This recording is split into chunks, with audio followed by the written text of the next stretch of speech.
Akkam jirtu hordoftoonni chaanaala keenya baga nagaa taatanii Dr. Bocaalati har'a kanan dhufe waa'ee post PD yookaan immoo emergency contraception method isa jedhamuun isinitti himuu dhufe. Egaa gaafii kana karaa garaagaraatiin yeroo garaagaraa durboonni hedduun nu gaafachaa turanii jiru. Sanumaaf har'a bakka tokkotti gaafii namoota saniitiifis deebii ta'a akkasumas immoo warra birootiifis hanga tokko hubannoodhaaf ta'a jedhee waan yaadeef waan kana har'a qabadhee dhufee jira. Egaa inni kun maalidha? Waa'ee contraception emergency contraception kana yookaan post PD kana haala gaariidhaan akka hubattaniif tokko definition isaa maali yookaan immoo post PD or emergency contraception kun maali? Haala kamiin fudhatama? Eenyutu fudhachuu qaba? Eenyutu fudhachuu hin qabne? Akkasumas immoo haala kamiin hojjeta qorichi kun? Yookaan immoo meeshaan illee jira. Meeshaan sun haala kamiin walqunnamtii saalatii booda da'umsa ittisa kan jedhuu fi WHO'n irree waan kana irratti maal jedha. Akkasumas immoo yeroo meeqa fudhachuu illee dandeenya? Emergency contraception method kan akkam limitii ni qaba? Hangamii fudhachuu dandeenya? Akkasumas immoo rakkoon isaa wal qabatu ni jira moo hin jiru? Yoo ni jira ta'e immoo rakkoo yaaddessaa ni qaba kan jedhu yoo jiraate immoo rakkoo sun kan akkamii akka ta'e wajjiniin ilaallaa. Hanga dhuma sagantaa keenyatti nu wajjin tura. Viidiyoo kana hanga dhumaatti yoo ilaaltan waan gaarii waan hedduu irraa bartu jedhee yaada. Warri chaanaalii kanaaf haaraa taatan chaanaalii kana subscribe godhaa akka wanni gara fuulduraa hojjennu isin bira gahuuf jechuudha.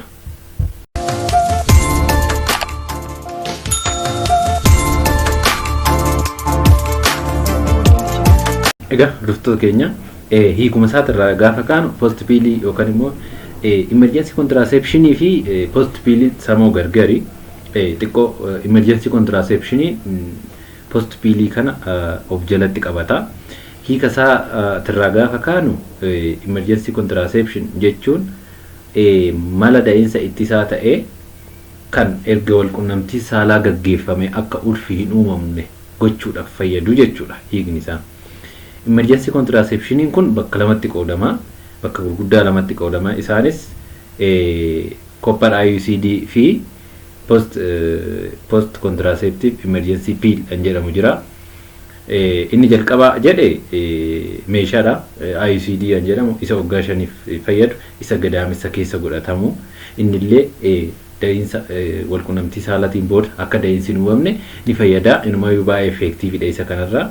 Inni tokko isaa inni lamaffaan immoo emergency contraceptive pill yookaan emergency contraceptive pill yookaan isa namoonni post pill jedhanii yookaan immoo morning after pill jedhamu kana jechuudha. Isa namoonni anywhere pharmacy adda addaarraa mana qorichaarraa bitatanii jechuudha. Inni sun kan emergency contraceptive pills jedhamu jechuudha. So jara kana bakka kana lamaanitti qoodama. Hedduminaan kan namni baay'een beeku post pill gaafa jedhamu yookaan emergency contraception method gaafa jedhamu isa post PD kana sammuutti dhufa. Garuu inni sunillee ni jira jechuudha. Kanaaf definition isaa akka kanaa jechuudha. So isa kana hangana hojjenne eenyutu fudhachuu qaba? Waan kana namni hundi fudhachuu qabu. Namoonni indication for emergency contraception an jedhaman yookaan immoo namoonni waan kana fudhachuu qaban yookaan immoo emergency pills haa ta'u IUCD kana namoonni fudhachuu qaban eenyu fa'aadhaan jedhuufi tokkoffaa warra unprotected sexual intercourse warra gaggeessan yookaan namoota walqunnamtii saalaa of eeggannoo hin taasifamne gaggeessan tokko isaa. Lammaffaan incorrect use of any method maloota da'iinsa ittisan yoo sirriidhaan hin fayyadamin yookaan immoo yoo shakke sirriidhaan hin fayyadamne jedhee yoo shakke inni kunillee inni sadaffaan gudeeddidha. Gudeeddinis yookaan reeppinni jedhamu sun yeroo jiraate namni sun ulfaa waan hin qabneef emergency contraception method kana akka fayyadamu ni gorfamaa jechuudha. Inni arfaffaan failure of other methods yookaan kufaatiin kan biraa for example kondomiin citee ta'uu danda'a yookaan immoo methodiin biraa fail yoo godhe haalli emergency contraception method kana itti fayyadamuun barbaachisu ni jira jechuudha. So jara kana arfantu emergency contraceptive method kana jara kana arfan akka fayyadaman ni barbaadamaa jechuudha ija ogummaatiin illee. Jarri kun akkamiin hojjeta kan jedhu immoo waan kun tarii beekumsa waliigalaatiif ni fayyada. Namoonni yeroo tokko akka waan ulfa baasuu yookaan immoo abortion akka gaggeessutti fa'aa namoonni yaadan ni jiru. Haa ta'uutii garuu wanti kun ulfan baasu makaanizimii lama qaba, karaa lamaan ulfa ittisaa.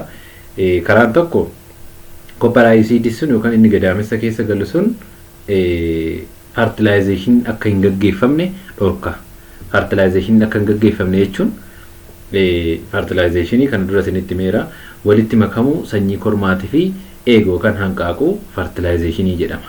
Inni sun ka ujummoo ovaarii keessatti gaggeeffama. Kanaaf copper ICD kun fertilization akka hin gaggeeffamne dhorkaa jechuudha. Karaa lammaffaan inni ulfattiin ittisu ovulation dhoowwa. Ovulation jechuun gadi lakkifamuu hanqaaquu ovaarirraa yookaan imala hanqaaquun yookaan egg inni isheen jennu sun ovaarii bakka itti hojjetamterraa gara ujummoo ovaarii itti deemtu jechuudha. Inni sun ovulation jedhama. So emergency contraceptive pills yookaan immoo post pill jarri jedhaman kun ovulation kana dhoowwaa jechuudha. Ovulation immoo hin gaggeeffamne jechuun hanqaaquun gara ujummoo ovaariitti waan hin dhufneef achumatti dhorkaa jechuudha. So kun yoo ta'e immoo ulfi akka hin taane yookaan akka dubartiin sun hin ulfoofne godhaa jechuudha. Kanadha malee karaa ulfa baasuu yookaan karaa biraatiin ni moti jechuudha. Inni biraan yoom fudhatamuu qaba gaafii jedhudha. Emergency contraceptive pill kan inni fudhatamuu qabu as early as possible. Hanga danda'ameen wal qunnamtii saalaa raawwatee hanga danda'ameen as early as possible. So the best time within the first 72 hours dha. Haa ta'uutii garuu wal qunnamtii saalaa gaggeeffamee akkuma wal qunnamtii saalaa gaggeeffameen yoo fudhatame gaariidha jechuudha. Garuu sa'a 72 keessatti yoo fudhatame immoo best dha. Totally garuu within the first 5 days yoo effective yoo fudhatame naannoo parsantii 95 akka dhowwu WHO'n irree kaa'ee jira jechuudha. Kanaaf as much as possible dafanii fudhatamuu qaba. Yoo hin taane immoo sa'a 72 keessatti yoo san darbe immoo akka guyyaa 5 illee fudhatamuu ni danda'ama jechuudha. Garuu wanti beekamuu qabu akkuma yeroon isaa dheerachaa deemuun kufaatiin isaa dabalaa deema jechuudha. Inni kun hubatamuu qaba. Kanaaf jarri duratti jenne sun kamiyyuu waan kana fudhachuu qabu jechuudha. Sa'aatii amma jenne kana keessatti. Inni biraan gaafilee namoota hedduu kan ta'e hangamiif fudhatamuu qaba yookaan immoo yeroo meeqa emergency contraceptive pill kana yeroo meeqa fudhatamuu qaba kan jedhanii gaafatan illee ni jiru. Inni kuni cut off pointiin yeroo hamma kanaa fudhachuu qabu yookaan yeroo hamma kanaa yoo fudhatame dhiibbaa geessisa kan jedhu hin jiru. Garuu hanga wanti kun indicationii kun jiraatetti hanga wanti waan kana nama fudhachiisu wanti duratti jedhe sun jiraatetti waan kana fudhachuu feesisa. Haa ta'uutii garuu emergency contraceptive pill kana akka mala da'iinsa ittisa isa idileetitti fudhatamuu qabu jechuudha. Akka mala da'iinsa idileetitti fudhatamuu qabu garuu sa'aatii barbaachisetti conditionii amma jenne san jalatti fudhatamuu qaba jechuudha. Sanirraan kan hafe mala idilee akka idileetti yoo fudhatame dhiibbaa ni geessisa. Dhiibbaa sunillee dhiibbaa gurguddaa miti garuu waan dhiibbaa isaatiin wal qabate karaa booda isinitti himaa jechuudha. So waa'ee milkaa'ina isaa otittoo dabarru wanti kun effektiividha. Effektiivness isaa garuu akkuma dura jedhe sa'aatii itti fudhanne tokko sa'aatiin itti fudhanne murteessaadha. Hanguma sa'aatiin dheerachaa deeme kufaatii isaa dabalaa deema. Inni biraa xiqqoo durboonni furdoo ta'anii fi durboonni baay'ee qaqalloo ta'an warri under nutrition yookaan immoo hir'ina nyaataa qabanii fi warri baay'ee furdoo ta'an warri borcii qabaatan keessatti samau failure rate isaa ni dabala. Dachaa naannoo 2-4tiin jara amma jedhe kana lamaan keessatti ni dabala. Haa ta'uutii garuu as general akka waliigalaatti ICD naannoo parsantii 99 effektiividha. Guyyaa 5 keessatti yoo fudhatan inni karaa gadaamessaatiin galu sun parsantii naannoo 99 effektiividha. Inni kun immoo naannoo parsantii 95 effektiividha jedheetoo WHO'n irree kaa'ee jira jechuudha. So waa'ee wanta kanaati irratti tarii namoonni gargari ragaa riisarchii waan garaagaraa haallitti figarii garaagaraa kaa'u jiraachuu danda'a. Ragaa riisarchii xiqqoo yeroo itti wanna hanga tokko garaagara ta'e kaa'u ni jira. Haa ta'uti garuu WHO'n kan inni jedhee jiru waa'ee kanaati irratti isa kanaa jechuudha. So waa'ee jara kanaas asumaan waliin madaalchine copper IUCD fi emergency contraceptive pill kana effectivenessdhaan copper IUCD kanatu caala. Akkasumas immoo yeroo dheeraadhaaf irra isaa fayyaduu danda'a. Emergency contraceptive pill ulfi yeroo sanitti akka hin taane ni godha.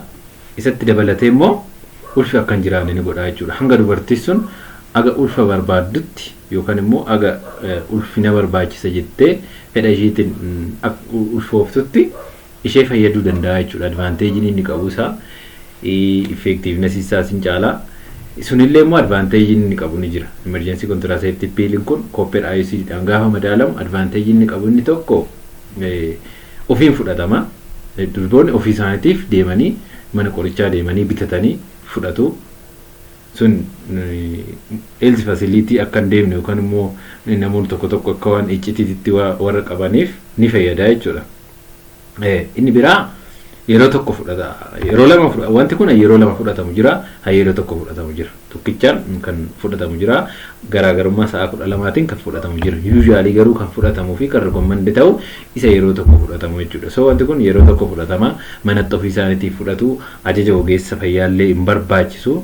Kanaaf convenient jechuudha. Ni filatama jechuudha. Dubartoota waan akkanaa kana fayyadaman kanaaf isa san irratti emergency pill yookaan post pill kun advantage kana ni qaba jechuudha. Kanaaf garaagarummaan jira. So inni biraa qorichi kun yoo tarii ulfarratti fudhatame dhiibbaa hangamii geessisa kan jedhullee gaafin akkasiin ka'a. Qorichi emergency contraceptive pill kun yoo kan ulfarratti tarii haalli itti fudhatamu jiraate dhiibbaan inni ulfa sanirraan gahu hin jiru. Dhiibbaan inni ulfa sanirraan gahu yookaan immoo daa'ima garaatti uumamte sanirraan gahu hin jiru jechuudha. Garuu IUCD sanirratti tarii yoo fakkeenya dubartiin takka IUCD erga fudhatte yoo ulfoofte carraan daa'imti sun gadaamessa ectopic pregnancy yookaan immoo dhaaba gadaamessaa keessa gadaamessoo yookaan immoo kaviitii gadaamessaatiin alatti haalli carraan uumamuu isaa xiqqoo warra kana keessatti haayidha. Akkasumas IUCD irratti yeroo darbee infekshinii tokko jiraachuu danda'a. Maaliif waan kana karaa gadaamessaatiin gala waan ta'eef haallitti infekshinii karaa ujummoo ovaarii fi ovaarii gara sanitti illee akka ol darbu gochuu danda'a jechuudha. Kun dhiibbaa isaa wal qabateedha. Isa kanadha. Malee dhiibbaan inni ulfarratti geessu hin jiru. Keessattuu contraceptive pill emergency contraceptive pill kun dhiibbaan inni ulfarratti geessisu hin jiru. Haalli itti tarii ulfarratti kan fudhatamu yoo jiraate illee jechuudha. Garuu isa kana copper IUCD kun inni kun jalqaba gaafa fudhatamu testi ta'amee fudhatame usually testi ni ta'u yookaan xiqqaa ta'e history ni gaafatu jechuudha. Marsaan laguu yoom akka dhufe marsaan laguu ishee regular kan ta'ee fi dhiyeenya haalatti marsaan laguu ishee yoom akka dhufe ni gaafatama. Yoo shakkiin kan jiraatu ta'e odoo inni hin galin fincaa isaanii ilaalamanii ulfata ta'uu baachuu isaanii adda bahee meeshaan sun galaafi jechuudha. Kanadha malee dhiibbaa tasallee yoo waan sanarratti fudhatame dhiibbaa addaan qabu. Garuu wanti beekamuu qabu emergency contraceptive pill kana akka ruutiniititti yookaan akka qoricha deemsa ittisu idileetitti tasuma fudhatamuu qabu. Dhiibbaa ni qabaa isa jedhuufi dhiibbaan WHO'n irra dhiibbaa hangas mara nama yaaddessaa hin keenye dhiibbaan isaa inni komaniin irregular menses yookaan immoo marsaan laguu yeroodhaaf akka jeeqamu yeroo murtaadhaaf akka jeeqamu yeroo isaa akkan eeggan ni taasisa. Common adverse effect yookaan immoo dhiibbaan isaa inni komaniin baay'ee beekamaa fi durboota hedduu irratti tarii mul'atu isa kanadha. Malee yaaddoo biraallee hin kaa'u jechuudha. Tarii riisarchiin tokko ragaa riisarchii tokko dhala dhabuu waan akkasiitiif saaxiluu danda'a wantoonni jedhan jiru. Garuu WHO waan kana irregular mensasii kanadha akka common adverse effect kan kaa'e malee dhiibbaa hangas mara geessisuu hin qabu jechuudha.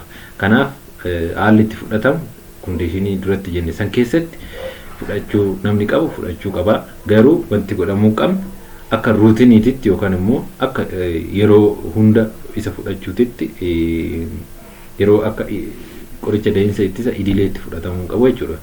So isa san immoo waa'ee maloota da'iinsa ittisa kan uumamaatis kan namtolcheetis kamtu irra filatamaadha, kamtu amala akkamii qaba, kamtu kam keessatti fudhatamuu qabne kan jedhu viidiyoo isaa kana dura hojjedheen jira.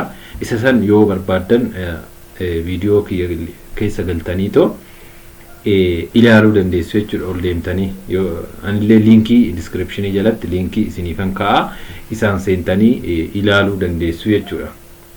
So arraaf kanan qabadhee dhufe isuma kana I think waan hedduu irraa hubattu jedhee yaada. Viidiyoo kana yoo jaallattan hiriyoota keessaniif share godhaa, isaanis akka irraa barataniif, akkasumas immoo like godhaa. Yaada qabdan yoo jiraate kommentii jalatti nu barreessaa. Fayyaa ta'aa.